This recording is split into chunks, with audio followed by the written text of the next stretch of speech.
commencer cette soirée, qui est co-organisée par le collectif 69 de soutien à la Palestine et l'UJFP, l'Union juive française pour la paix, qui est, vous le savez sans doute, une association juive antisioniste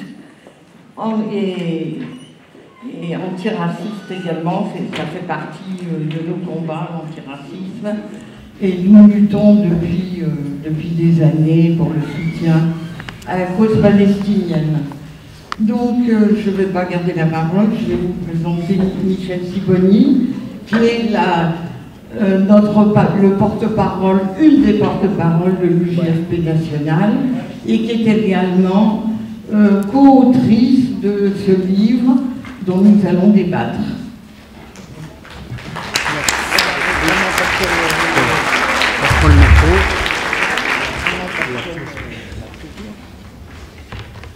Oui, deux mots, parce que l'essentiel est avec, bien entendu, si mon téléphone sonne, ça va pas aller. Oui, donc deux mots, parce que l'essentiel est bien entendu consacré à cet ouvrage et à la démarche de l'Union juive française pour la paix. Simplement vous dire que la parole de l'UJFP est précieuse, et d'autant plus précieuse que nous sommes dans une situation et dans une période extrêmement difficile, bien entendu, pour ce qui concerne le peuple palestinien. Vous rappelez les mobilisations depuis 5 mois, à nouveau une mobilisation samedi à 15h, place Bellecour, comme chaque semaine maintenant, en solidarité avec le peuple sous les bombes de Gaza et avec tout ce qu'on connaît de la tragédie palestinienne d'aujourd'hui. Donc voilà, sans transition, la parole a bien entendu à Michèle Sibony et la parole à ces juifs et ces juives courageux et courageuses à travers le monde qui s'expriment sur l'indicible aujourd'hui rencontré à Gaza. Merci à vous.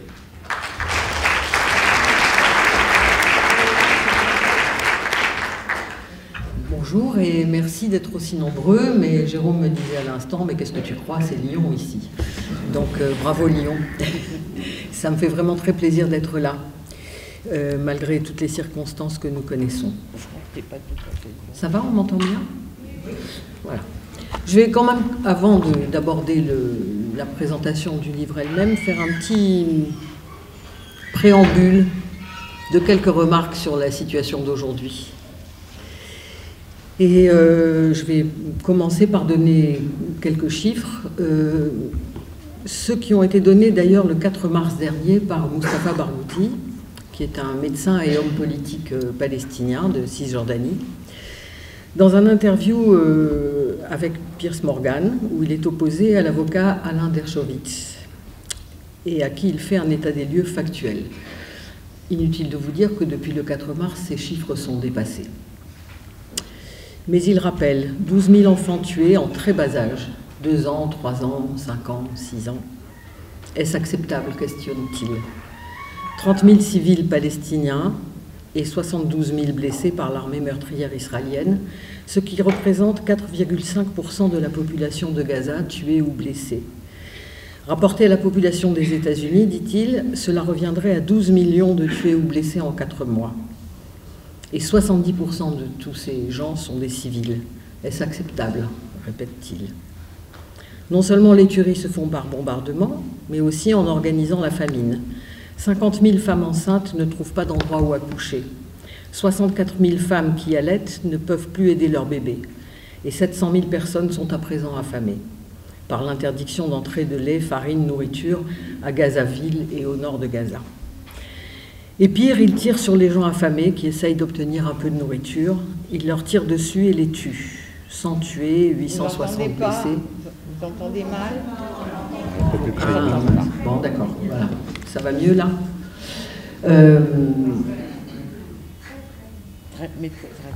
Oui, c'est un génocide, dit Barghouti. Et il y a 3 crimes de guerre qui se déroulent en même temps. Génocide, punition collective et nettoyage ethnique. 70% des habitations détruites, toutes les universités détruites, 30 hôpitaux sur les 36 existants, 347 médecins et infirmiers tués. Voilà un bilan provisoire, et je le répète déjà dépassé, qui fait trembler quant à l'avenir de tout le monde, celui des Palestiniens, des Israéliens et aussi le nôtre. Trembler parce ce qu'on perçoit de déni actif et ou d'indifférence, ou même d'incompréhension de la mesure du phénomène, que l'on entend relativiser de toutes les manières. Les réactions des gouvernements occidentaux, à de rares exceptions près, donnent toute sa valeur à un autre bilan, tiré par de très nombreux observateurs. Ce ne sont pas seulement les Palestiniens qui meurent à Gaza, c'est aussi la confiance du Sud global dans les vertus occidentales, les droits humains, l'universalisme, la foi en l'humanité. Deux mondes s'opposent aujourd'hui, celui des pays déchirés par les guerres impériales et l'exploitation capitaliste, et celui des États qui en tirent profit et qui sont complices actifs du génocide. On ne peut éviter de penser que la négation acharnée du contexte colonial relève elle-même d'une réaction coloniale de la part de ces États. Et il y a aussi une projection européenne sur Israël et sur les Arabes, à partir des fantasmes européens. Sur les Juifs, des fantasmes chargés de l'antisémitisme structurel en Europe et dans l'Occident, et du génocide juif. Et comment s'en sortir de ces fantasmes-là? Ce que montre notamment l'adhésion immédiate et entière à la thèse de la propagande israélienne, pogrom, Shoah. Et sur les Arabes aussi, là-bas et ici, des fantasmes coloniaux et postcoloniaux, voire orientalistes, identification aux colons européens occidentaux et identification du Hamas à Daesh. L'Occident qui soutient Israël est en réalité celui des puissances coloniales et impérialistes qui ont toujours procédé avec cette logique. Et le paradoxe ultime de ce soutien inconditionnel est qu'il est assorti d'un antisémitisme grandissant qui émane précisément des gouvernements et des groupes les plus sionistes. L'antisémitisme monte aux États-Unis en même temps que le soutien à Israël. Il est promu dans l'extrême droite, qui inclut la droite chrétienne évangélique. Il y a 95 millions d'évangéliques chrétiens aux États-Unis et leur aile droite de plusieurs millions d'individus est à la fois sioniste et antisémite.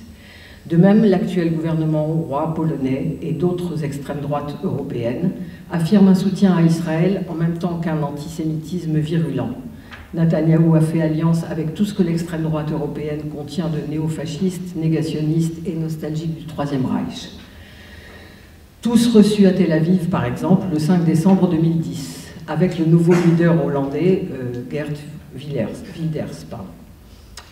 La réhabilitation du Rassemblement national sur l'antisémitisme se fait intégralement sur la base de son soutien au sionisme. Par exemple, comme ça a été le cas lors de la manifestation du 12 novembre à Paris en soutien, soi-disant, contre l'antisémitisme, en fait en soutien à Israël. Ainsi, l'Occident, qui accuse ces minorités arabo-musulmanes d'antisémitisme, parce qu'elles refusent le sionisme et ses conséquences sur la Palestine, favorise et promeut en son sein un antisémitisme sioniste, suprémaciste blanc et islamophobe aussi, bien sûr. Les populations mondiales, elles, sont massivement en faveur de l'arrêt immédiat de l'attaque israélienne, avec plus ou moins de détermination et une immense colère dans le monde arabe, qu'on peut imaginer.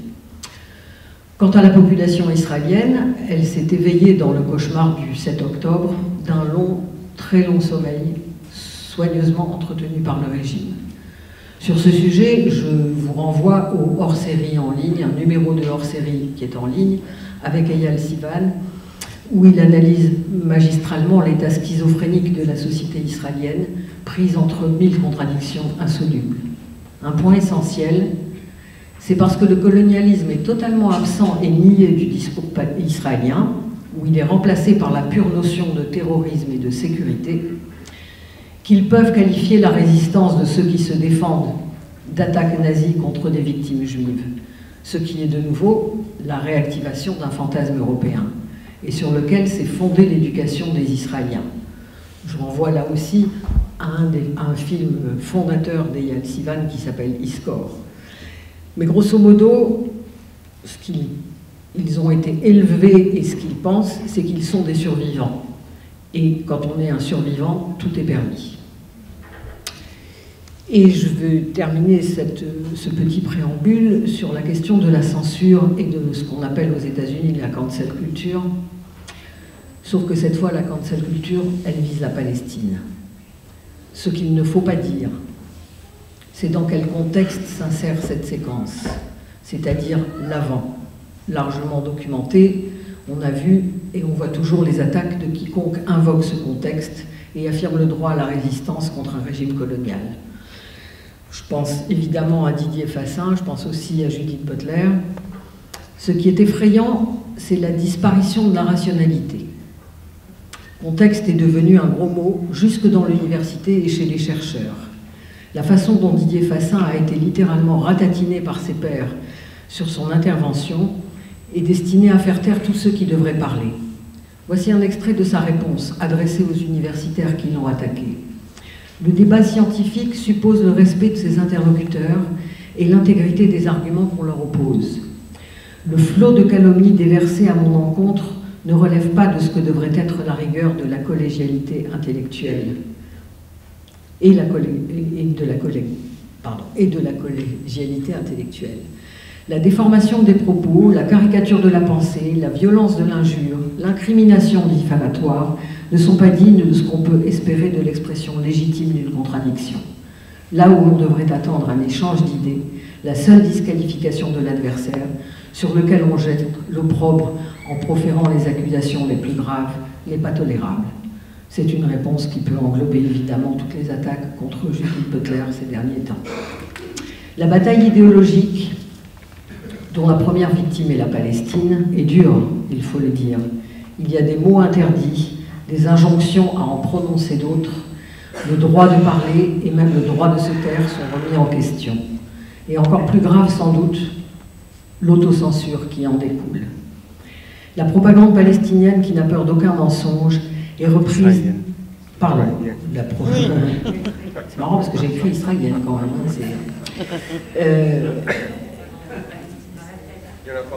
La propagande israélienne qui n'a peur d'aucun mensonge est reprise telle qu'elle par le camp sioniste occidental. Elle permet la mise en accusation de toutes les expressions critiques. Intimidation au-delà des aspects juridiques largement activés. Christophe Hayat, dans un article du 2 mars dernier dans Le Monde, rappelle que selon le ministère de la Justice français, 626 procédures ont été lancées à la date du 30 janvier, dont 278 à la suite de saisines du pôle national de lutte contre la haine en ligne. Des poursuites ont été engagées à l'encontre de 80 personnes. Ces chiffres ne recouvrent pas le seul chef d'apologie du terrorisme, mais aussi de ceux de provocation publique à la discrimination, à la haine ou à la violence, en raison de l'origine ou de l'appartenance ou de la non-appartenance à une ethnie, une nation, une prétendue race ou une religion déterminée. Il y a des événements annulés. Aux États-Unis, des enseignants ont perdu leur poste pour avoir parlé. Le seul point positif de toute cette horreur, c'est que la Palestine est revenue au cœur de la vie politique mondiale. Il nous appartient de l'y maintenir et de mettre en évidence la nécessité urgente d'arrêter le génocide afin qu'envisager un quelconque avenir pacifique demeure possible. Et de plus en plus d'artistes, vous voyez les Césars, les Oscars, et d'intellectuels prennent la parole. Même si le mécanisme est trop lent et se fait sur le sang palestinien, il faut en prendre acte positivement et rejoindre la dynamique d'une expression claire et radicale contre le génocide. Et si l'on veut réfléchir à l'avenir, l'ordre du jour, pour après, ne peut être que la décolonisation, c'est-à-dire la désionisation d'Israël. Ce qui ne signifie pas tuer tous les Israéliens ou les jeter à la mer, mais imposer un changement de régime, comme on a réussi à le faire en Afrique du Sud, où la fin de l'apartheid n'a pas signifié l'extermination de tous les Blancs. L'outil principal de cette censure est axé sur l'accusation d'antisémitisme et l'identification de deux notions qui définissent des notions différentes, l'antisémitisme et l'antisionisme. et l'instrumentalisation de l'antisémitisme au service du sionisme. Ce qui est agi par l'accusation d'antisémitisme, ce n'est pas tant que cela fait taire la critique d'Israël ou du sionisme, c'est surtout que cela vient disqualifier totalement la lutte palestinienne elle-même pour sa libération, qui se trouve ramenée à une pure forme de racisme anti-juif. Et l'on retrouve là encore le fantasme juif arabe européen. Si on prend le cas de l'Afrique du Sud, aurait-on pu dire que les Sud-Africains étaient racistes et anti-blancs et que ces blancs, ces derniers, avaient le droit de se défendre? Ces derniers points m'amènent à vous présenter le livre auquel j'ai participé avec mes deux camarades, Sonia Feynman et Béatrice Orès, qui traite avec acuité de toutes les questions amenées par ce moment. Alors, le contexte politique qui a amené à l'écriture, à la mise au travail sur cet ouvrage, c'est l'histoire de cet amalgame construit à partir de la deuxième intifada, c'est-à-dire dès le début des années 2000, pour lutter contre la révolte légitime des opinions mondiales, en particulier occidentales, contre l'écrasement de la résistance palestinienne. Rappelez-vous du vote du Parlement européen en avril 2002 pour condamner Israël et demander la suspension de l'accord d'association qui fait de lui un partenaire économique privilégié de l'Union européenne. 22 ans plus tard, on redemande la suspension. Entre-temps, l'Union européenne n'a fait que renforcer ses liens avec Israël. Pour bloquer ces révoltes, et aussi pour bloquer l'arrivée en politique d'une jeunesse arabe qui, pour la première fois, manifestait en France pour autre chose qu'un agenda social, et arrivait à la politique par la Palestine, l'amalgame de antisionisme, de l'antisionisme à de l'antisémitisme a été lancé. En 2003, le rapport Ruffin, commandité par Sarkozy, affirme déjà que dans les banlieues se développe un antisionisme qui est en fait de l'antisémitisme. En 2003 aussi, il y a ce qu'on a appelé l'affaire Jussieu, c'est-à-dire l'université de Jussieu qui avait voté un refus de coopération avec des universités israéliennes. Ça provoque une énorme manifestation sioniste dans laquelle se trouve le président du CRIF, Roger Kuckerman, de l'époque, qui déclare « L'antisionisme est le nouvel oripeau de l'antisémitisme ». En 2004, c'est le think tank Rehout israélien qui présente sa stratégie de lutte à Herzliya en présence de Nicolas Sarkozy, où l'extrême gauche est assimilée à l'islamisme et au terrorisme, et où les notions d'antisionisme et d'antisémitisme sont confondues. On a ensuite l'avis de la Cour internationale de justice du 9 juillet 2004 pour arrêter la construction du mur de séparation, et qui stipule « Tous les États sont dans l'obligation de ne pas reconnaître la situation illicite découlant de la construction du mur et de ne pas prêter aide ou assistance au maintien de la situation créée par cette construction. Tous les États ont en outre l'obligation, dans le respect de la Charte des Nations Unies et du droit international, de faire respecter par Israël le droit international humanitaire incorporé dans cette convention. » On a vu à l'œuvre tous les États se dresser contre la construction de ce mur. Cet avis de la Cour internationale de justice est évidemment resté lettre morte. En décembre 2005, est remis à l'Union européenne le rapport qu'elle a commandé à ses experts sur la situation de Jérusalem-Est. Les ministères des Affaires étrangères de l'Union européenne jugent inopportun de cautionner ou de publier ce rapport qui accuse Israël de renforcer son emprise sur Jérusalem-Est afin d'empêcher cette partie de Jérusalem de devenir capitale du futur État palestinien. Et puis, beaucoup plus près de nous, en 2016, l'Alliance internationale pour la mémoire de l'Holocauste, excusez-moi, l'IHRA, c'est son cycle, merci beaucoup, pardon,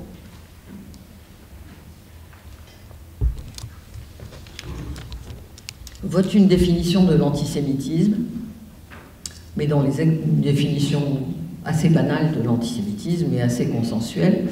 Mais par contre, dans les exemples donnés, elle étend l'antisémitisme à des opinions antisionistes. Et depuis, il s'agit pour tout le réseau sioniste propulsé par Israël de faire voter État par État cette définition et ces exemples. Et puis en 2017, la déclaration de Macron au Vélodrome d'hiver constitue un point culminant. Et je cite sa déclaration devant le chef du gouvernement israélien, Benjamin Netanyahou. Macron dit « Nous ne céderons rien au message de haine, nous ne céderons rien à l'antisionisme, car il est la forme réinventée de l'antisémitisme. » Et depuis le 7 octobre, Macron a multiplié les déclarations sur le caractère purement antisémite de l'attaque sur le sud d'Israël. Il n'est pas le seul, hein, mais il est le président. C'est ce révisionnisme de l'histoire qui nous a bouleversés et scandalisés, dans un moment où Israël se rapproche de toutes les extrêmes droites européennes pourvu qu'elles soient sionistes. Parce qu'il s'agit bien de révisionnisme, puisque le sionisme a d'abord majoritairement, mais ultra-majoritairement, été refusé par des juifs, puisque c'est à eux qu'il s'est proposé comme une solution. De sa naissance et jusqu'à la fin de la Deuxième Guerre mondiale, le monde juif, dans son écrasante majorité, était antisioniste. Après la guerre, et le judéocide de 6 millions de juifs d'Europe, il ne l'est plus. Mais des antisionistes nombreux et célèbres, hommes et femmes politiques, écrivains, philosophes, chercheurs, des groupes juifs importants, continuent à réfléchir et à s'opposer au sionisme. Notre corpus, et nous avons été étonnés de savoir combien il était important, et nous avons dû sélectionner et choisir, parce que même comme ça, on est à près de 400 pages,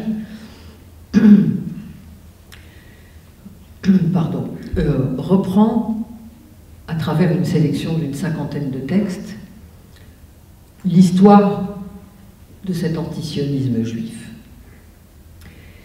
Et les courants antisionistes juifs ont traversé les espaces d'Orient à l'Occident et le temps.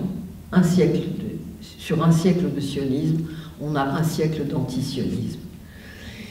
Il a des courants particuliers, d'abord religieux, puisque le monde juif d'avant-guerre était essentiellement religieux. On y trouve des grands rabbins, leaders des plus grandes communautés orthodoxes et libérales américaines, par exemple. On y trouve ce qu'on a appelé, nous, des libéraux assimilationnistes, c'est-à-dire toute une bourgeoisie libérale juive assimilationniste, américaine, anglaise, autrichienne, européenne. On y trouve les juifs internationalistes, dont le Bund, qui était l'Union générale des travailleurs de Lituanie, Pologne et Russie, et le premier parti politique juif socialiste et laïque, destiné à représenter la minorité juive de l'Empire russe.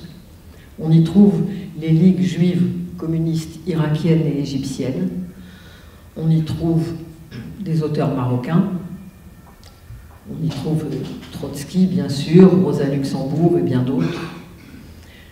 Et puis, il y a une catégorie qu'on a dénommée les humanistes démocrates, qui regroupent des philosophes et des penseurs comme Hannah Arendt, Martin Buber et bien d'autres. Tous ces gens ne sont pas restés antisionistes. Tous n'étaient pas antisionistes de la même façon.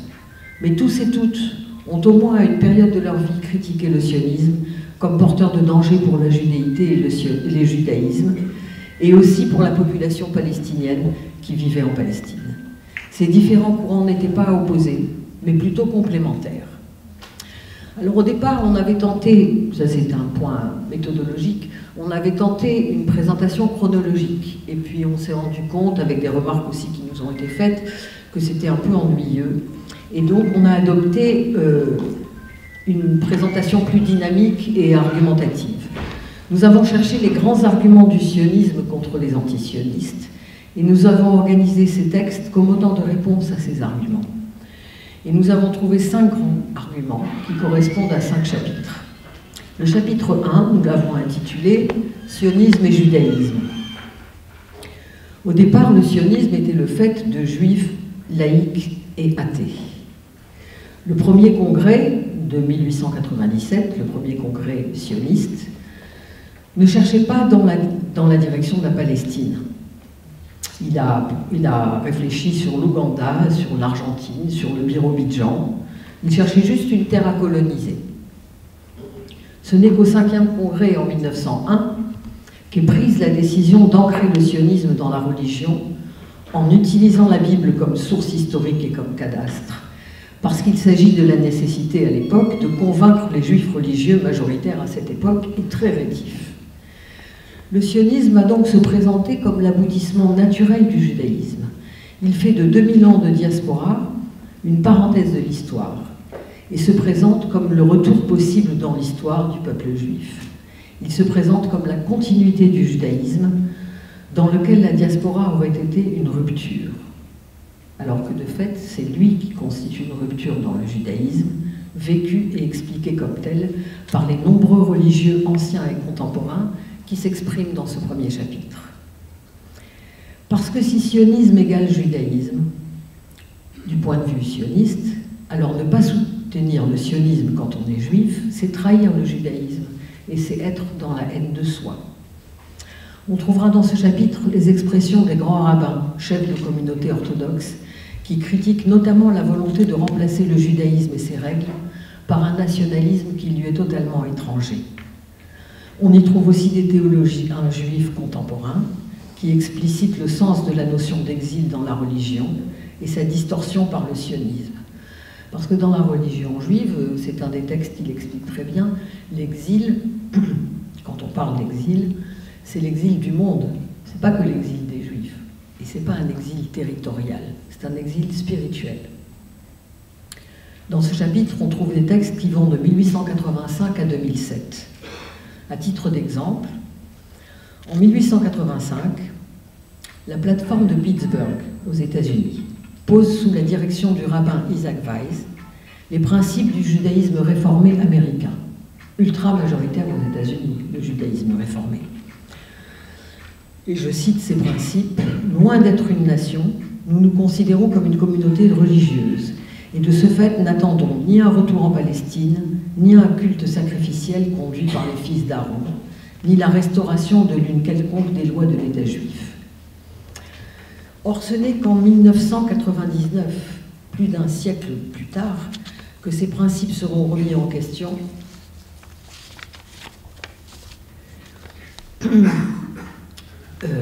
par la conférence centrale des rabbins américains, qui va cette fois, en 1999, donc, affirmer la centralité d'Israël pour le judaïsme. On a aussi dans ce chapitre un auteur, Amnon Raz Krakotskine, qui rappelle les sources chrétiennes du sionisme dès le XVIIe siècle avec l'évangélisme millénariste. Dans le chapitre 2, que nous avons intitulé « Sionisme et questions nationales », l'argument du sionisme est le suivant. Les sionismes ont été bannis de l'histoire et doivent y reprendre leur place pour devenir un peuple normal, un peuple comme tous les autres. On est à la fin du XIXe siècle. Conformément à l'émergence des États-nations en Europe, qui veut qu'un peuple, une langue, une culture, une religion commune se retrouvent sur une terre commune, le sionisme se calque sur cette théorie, sur cette émergence des États-nations. Et du coup, Am Israël, qui signifie dans la Bible le peuple d'Israël, prend alors une dimension nationale au sens moderne, qui deviendra ce qu'est aujourd'hui le nationalisme religieux. Cette conception se revendique à partir d'un droit historique qui n'est pas une notion juridique et qui n'existe pas dans le droit international sous aucune forme. Cette conception nationaliste est celle qui aboutit en 2018 à la loi État-nation du peuple juif votée en Israël. Le nationalisme juif est justifié par le besoin d'avoir un endroit au monde où tous les juifs peuvent se sentir en sécurité. Les antisionistes, qui refusent le caractère ethno-national de l'État, sont donc considérés par les sionistes comme niant le droit à l'autodétermination du peuple juif, et de lui seul. La question nationale et sa pertinence est abordée différemment selon l'engagement des auteurs antisionistes dans ce passage. On a évidemment le côté internationaliste avec le Bund, pour qui le sionisme est une réaction de la bourgeoisie juive, qui veut reproduire une société de classe sur un territoire qui serait Israël. La solution pour le Bund passe par la démocratisation de l'ordre social et étatique des pays dans lesquels vivent les Juifs et la transformation actuelle sur une base socialiste. Il revendique une autonomie culturelle juive là où vivent les Juifs. Les Juifs orthodoxes refusent, eux, le remplacement du judaïsme par le nationalisme. Les religieux libéraux, l'American Council of Judaism en 1943, composé de 31 rabbins réformés, pour eux, l'État juif est contraire aux principes démocratiques de liberté, de justice et d'humanité. Ils revendiquent l'égalité de droit partout pour les Juifs et espèrent un gouvernement en Palestine où les Juifs seront des Palestiniens, avec des droits égaux à ceux des musulmans et des chrétiens. Les Juifs assimilés, de leur côté, ne veulent pas être exclus du pays où ils vivent. Lord Montaigu, seul ministre juif du gouvernement britannique, s'oppose à Balfour et sa célèbre déclaration en 1917 qui garantira un foyer juif en Palestine. Il faut se rappeler que Balfour est alors ministre des Affaires étrangères, qu'il a été élevé dans le millénarisme évangéliste, qu'il a activement promu comme Premier ministre en 1905 une loi sur les étrangers qui visait notamment à limiter l'immigration des Juifs d'Europe de l'Est en Grande-Bretagne.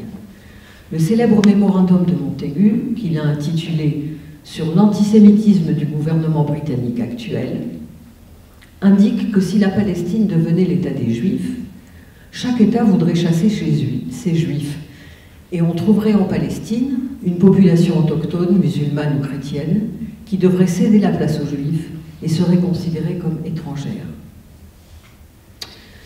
Julius Kahn, qui fait partie de ce corpus, membre républicain de la Chambre des représentants américains, adresse en 1919 une pétition éminente au président Wilson contre la ségrégation des Juifs, considérés comme une entité nationale, et contre leur autoségrégation. Fait intéressant, il dénombre dans cette pétition 150 000 sionistes sur 3,5 millions de Juifs aux États-Unis. C'est vous donner un ordre d'idée de ce qu'était le sionisme à l'époque. Un foyer national juif contredit l'évolution des gouvernements sur la démocratie authentique, dit-il.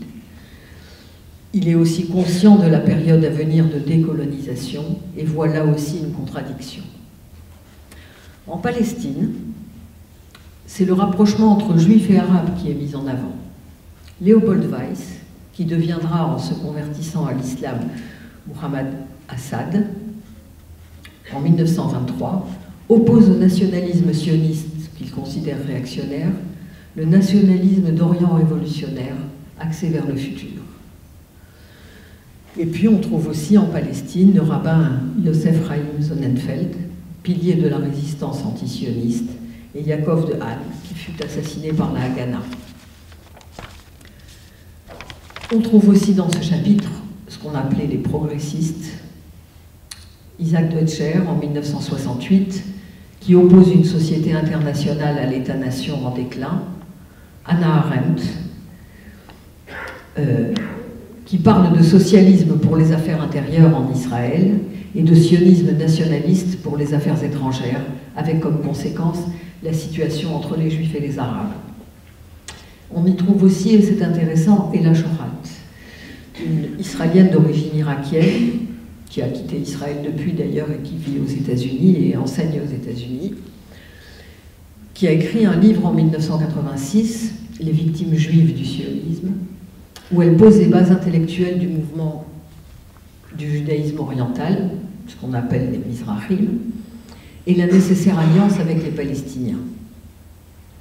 On trouve aussi Jacqueline Rose, une universitaire britannique très importante, qui a été à l'origine de la pétition pour le premier boycott universitaire en 2002, c'est-à-dire avant même l'appel du BDS palestinien, qui rappelle qu'on a assisté à une importation au Proche-Orient d'un concept de nation centrale en Europe, mais déjà en déclin en Europe.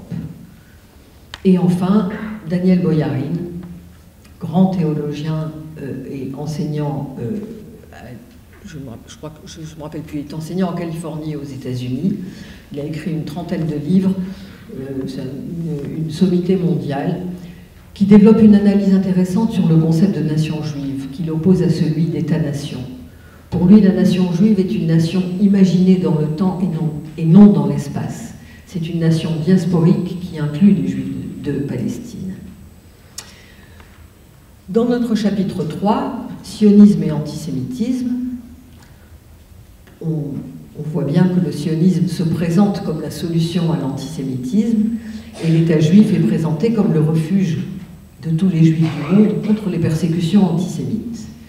Pour le sionisme, remettre en question cet État-refuge, c'est être antisémite.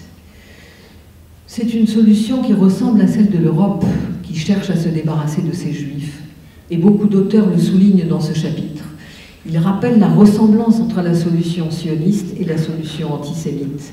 Se débarrasser de ses Juifs ou partir volontairement en créant son propre État-nation. L'American Israelite, premier journal du judaïsme réformé américain, écrivait déjà dans son éditorial en 1902 « Les sionistes ne voient rien dans l'admiration que leur propagande inspire parmi nombre d'antisémites. Mais il faut qu'ils comprennent que leur proclamation ostentatoire d'une nationalité juive qui ne peut se satisfaire que d'un État juif revient tout bonnement à s'en remettre aux ennemis de leur race. » Et ainsi, Karl Gross, célèbre écrivain et journaliste viennois, souligne dans l'extrait que nous publions la parenté du slogan sioniste de l'époque, en Autriche, « Dehors les Juifs », slogan de juifs sionistes, avec le point de vue des antisémites autrichiens de l'époque. Je vais essayer d'arrêter de faire des lapsus parce que... On surveille. Plus proche de nous, Hila Dayan, universitaire israélienne qui vit et enseigne en Hollande, étudie le lien entre le néo-sionisme et le racisme européen contemporain. Dans le chapitre 4, sionisme, impérialisme et colonialisme, je vais d'ailleurs vous lire le petit exergue, parce qu'en tête de chaque chapitre, on a mis quelques lignes de sionistes français célèbres. Et là, en l'occurrence, c'est de... Comment elle s'appelle Elisabeth Chemla, page 199. Alors, le conflit israélo-palestinien n'est pas un conflit colonial. Il n'y a pas de métropole qui se projette par-delà les mers, pas de richesse à exploiter, pas de grandeur à entretenir, pas de massacre de masse, ni de culture qui cherche à s'imposer. Il s'agit en revanche d'un conflit territorial entre deux peuples qui doivent légitimement se partager une terre et s'affrontent pour en définir les frontières, car la séparation est le premier chemin naturel depuis la nuit des temps.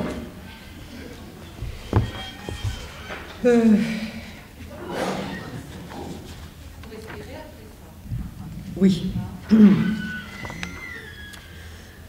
Dans le contexte européen du XIXe siècle, État-nation et colonialisme, les sionistes revendiquaient sans complexe, à l'origine, le caractère colonial de leur entreprise et l'aide des puissances impériales. Ils ont cherché l'aide ottomane, germanique et britannique. Ils considèrent aujourd'hui que les antisionistes qui critiquent la politique coloniale israélienne et son alliance avec les puissances impérialistes ne visent qu'à délégitimer Israël. La plupart des textes de ce chapitre posent la question du colonialisme et la question palestinienne. On y trouve Gershom Scholem, membre fondateur de Brit Shalom, qui émet des réserves contre un sionisme qui nie la question arabe et coloniale. Ou Hans Kohn, historien juriste, cofondateur de Brit Shalom.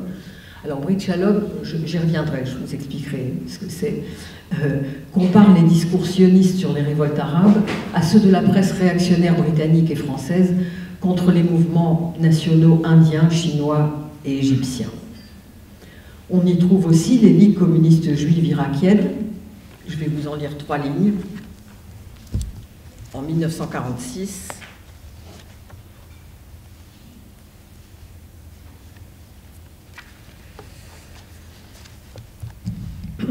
l'objectif du colonialisme et de son agent sioniste avec la déclaration Balfour est de détourner la lutte des Arabes contre le colonialisme vers les masses juives et ainsi créer une barrière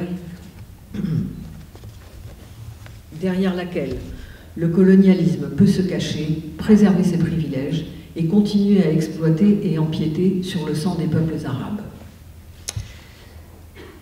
Et puis, la Ligue égyptienne de 1947, et là aussi, je vous lis un court extrait. Ça va? Je me retrouve 2 secondes. Alors. Ce que nous reprochons aux sionistes, c'est de vouloir drainer les Juifs en Palestine malgré l'opposition de la population arabe qui y résiste et avec l'appui des forces impérialistes qui l'oppriment. Loin de résoudre le problème juif, le sionisme ne fait que le compliquer et le rendre plus aigu. Il n'est pas un pays au monde où les Juifs vivent autant qu'en Palestine, au milieu de l'hostilité de la majorité de la population et sous un régime colonial aussi oppressif. Le sionisme est en train de contribuer à faire du monde arabe, réputé pour son amitié traditionnelle envers les Juifs, un terrain propice à l'antisémitisme. Le fait que 6 millions de Juifs aient été massacrés après un demi-siècle d'action sioniste... Bon, attendez, là, il faut que je passe parce que c'est trop long. Le sionisme, né dans les ghettos en tant qu'aspiration sentimentale, n'est aujourd'hui qu'un instrument aux mains des forces impérialistes mondiales qui veulent se servir des Juifs pour mieux dominer le Proche-Orient. C'est parce qu'il sert en définitive des intérêts étrangers et nuisibles aux Juifs que le sionisme doit être considéré comme un mouvement anti-juif. On y trouve aussi des Français, comme Maxime Rodinson, comme Dreyfus.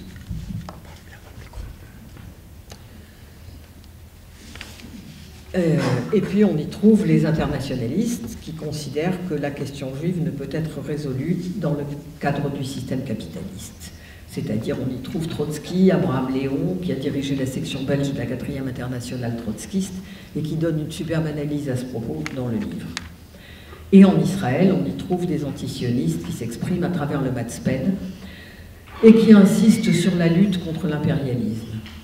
Le sionisme, foyer de réaction associé à des régimes peu recommandables, dit-il. Et puis dans le chapitre 5, et le dernier chapitre, qu'on a intitulé « Le sionisme et après », on a voulu regrouper des textes qui ouvrent des perspectives. La question qui s'est posée après que le premier slogan sioniste est tombé en désuétude, avec la rencontre du peuple palestinien sur le terrain, une terre sans peuple pour un peuple sans terre, rappelez-vous, a émergé un deuxième slogan, un État juif et démocratique. Un slogan qui n'est même plus revendiqué aujourd'hui par le régime national-religieux en place. Et dès 2018, par le vote de la loi État-nation du peuple juif, qui fait des citoyens palestiniens d'Israël 20% de la population, des citoyens de seconde zone exclus de la nation, et où l'arabe perd son statut de seconde langue officielle du pays.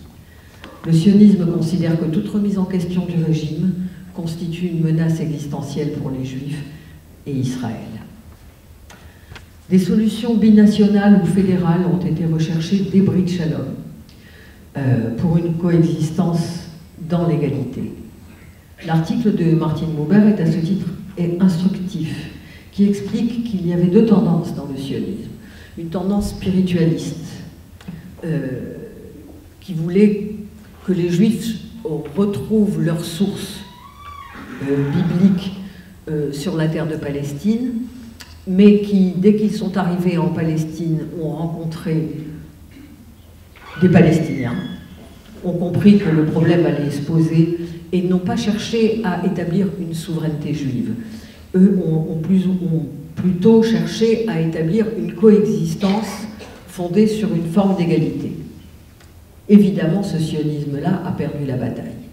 L'autre sionisme, c'est celui qui a gagné, c'est celui qui voulait imposer une souveraineté juive. Donc cet article est particulièrement intéressant parce qu'il revient sur ces deux formes de sionisme et sur la défaite du premier, bien entendu. Il y a aussi une autre recherche, à part les solutions binationales ou fédérales, il y a la formule de l'État laïque de tous ses citoyens. Les auteurs critiquent la notion de partition et lui opposent celle de partage. On retrouve ça dans un extrait de Un État commun, le livre écrit par Éric Hazan et Eyal Sival. On y trouve Ariela Azoulay et Adi Ophir, qui analysent le lien Israël-Occident et proposent des outils de coexistence dans l'égalité. On y trouve Judith Butler, qui évoque la position libérale de la citoyenneté héritée du XVIIIe siècle, qui est au fond la position de la République française, hein, grosso modo, c'est-à-dire une république de tous ses citoyens, quelle que soit leur origine ethnique ou religieuse. Position libérale qui est remise en question sans problème dès qu'il s'agit d'Israël.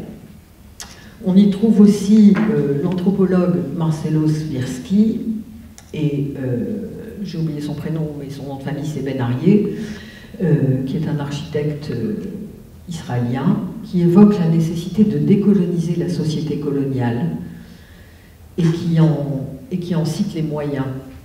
Et je vais vous lire un tout petit extrait de ça. C'est à page 324.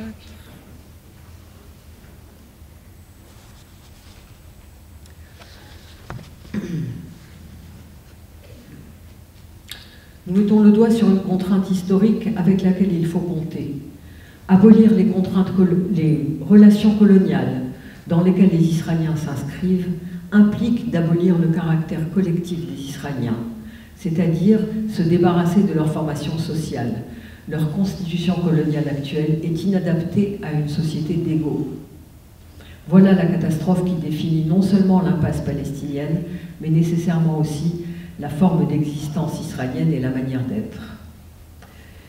Nous croyons que les conditions minimales à prendre en considération pour que les colons sionistes parviennent à se départir de leur façon d'être sont les suivantes.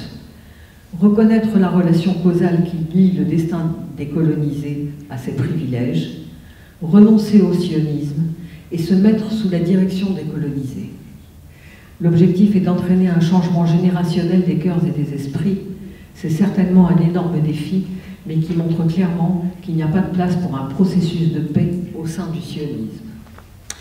Et je terminerai par l'appel d'Olga, écrit en 2004 par des antisionistes israéliens et signé par près de 400 intellectuels juifs et palestiniens, qui ouvre une nouvelle voie. Et je vais vous en lire un tout petit extrait pour conclure.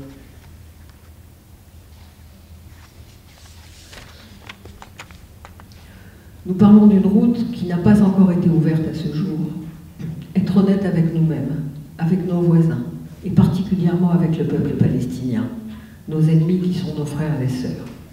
Si nous réunissons en nous-mêmes l'honnêteté adéquate et le courage nécessaire, nous serons capables de faire les premiers pas de cette longue marche qui peut nous extirper de l'enchevêtrement de négation, de répression, de distorsion de la réalité, de manque de vision, et de renonciation à notre conscience, duquel le peuple d'Israël est captif depuis des générations. Quiconque a des yeux pour voir et des oreilles pour entendre sait que le choix est entre un autre siècle de conflit se terminant dans l'annihilation et un partenariat entre tous les habitants de cette terre. Seul un tel partenariat pourra nous transformer, nous juifs d'Israël, d'étrangers dans leur pays, en habitants réels de ce pays. Je vous remercie.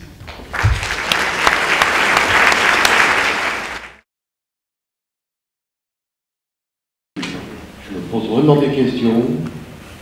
Je ne sais pas si je vais être hors sujet. Comment se fait-il que la France, qui est des droits de l'homme, on n'entend absolument rien de ce qui se passe? Les informations, on ne voit absolument rien, c'est le blackout total. Je me demande vraiment pourquoi.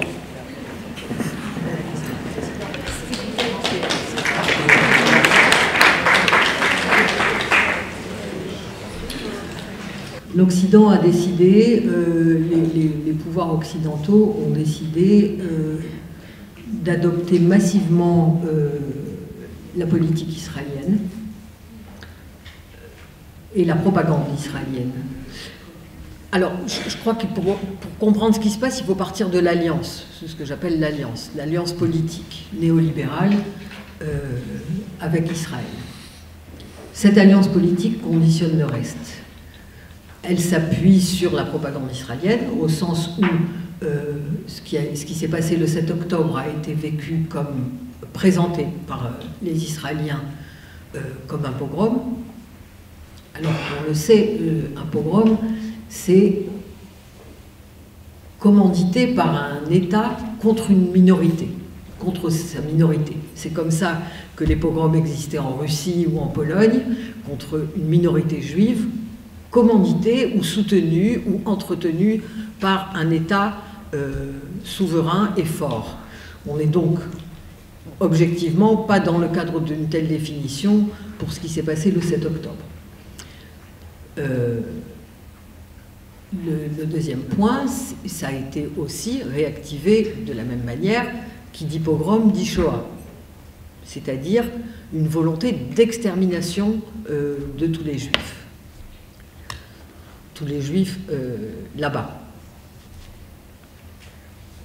L'alliance repose là-dessus, c'est-à-dire elle réactive ici aussi immédiatement. Macron et Darmanin vont immédiatement dire qu'ils sont solidaires des Israéliens et de la communauté juive de France. Pour quel rapport? En quoi les Juifs français sont menacés par ce qui s'est passé le 7 octobre? C'est comme si on est embrigadé de force, donc, de la même manière. Il y a une alliance politique qui dépasse de très loin et la propagande et ce que veut et ce qui est dit. Ce qui est dit, c'est on doit soutenir Israël parce que Israël est en danger. Le Hamas, c'est Daesh. Rappelez-vous sur comment a reposé la propagande. Hein, nous aussi, nous sommes menacés, nous avons été menacés, nous avons été atteints au Bataclan et avec l'histoire de Charlie Hebdo et tous ces événements, nous avons été menacés. Il s'agit donc d'un terrorisme sans cause. C'est l'annulation totale de la dimension coloniale de cette situation, mais je l'ai dit tout à l'heure au début de mon intervention. On a là affaire aussi à des gouvernements qui sont des gouvernements impérialistes, qui sont des gouvernements d'exploitation du Moyen-Orient et qui ne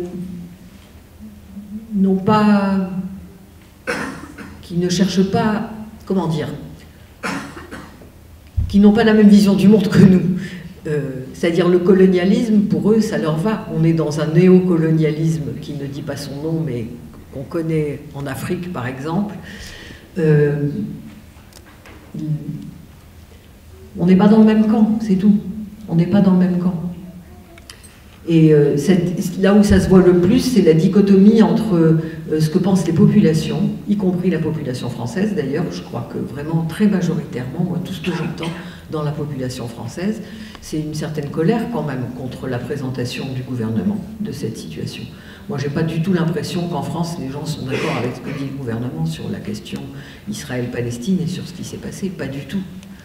Mais on est dans un gouvernement qui a besoin de déréglementer.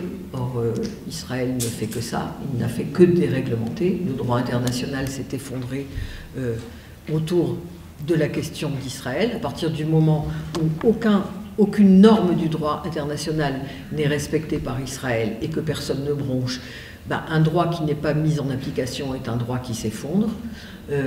Ici, on est en train de nous effondrer le droit à la santé, le droit à l'éducation, le droit au logement. Tout. Le néolibéralisme est une conception qui veut déréglementer. En ce sens, Israël sert de prototype aussi à cette déréglementation. C'est-à-dire tout ce qui est admissible là-bas sera, si ce n'est pas déjà le cas, admissible ici.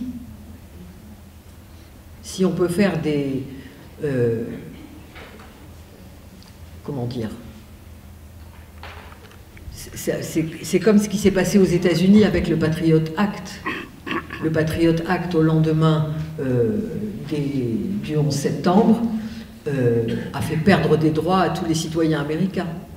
Nous aussi, on a un Patriot Act qui ne dit pas son nom. La loi séparatisme, la loi anti-voile, et j'en passe et des meilleurs. Et le droit de fermer des associations, d'attaquer des gens en justice, etc. Et de renvoyer des gens chez eux, soi-disant. Ça fait partie du...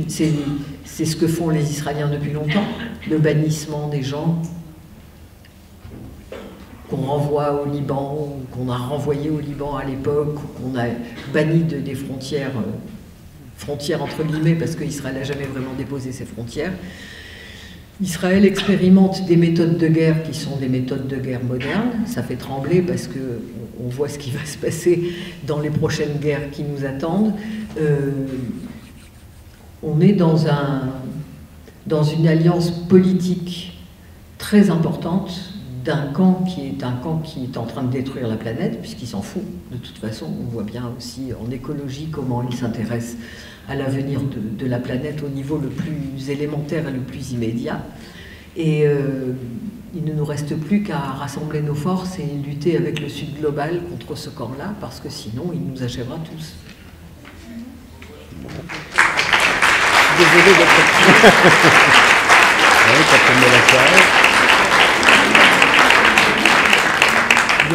C'est le micro. Non, parce qu'il y a une...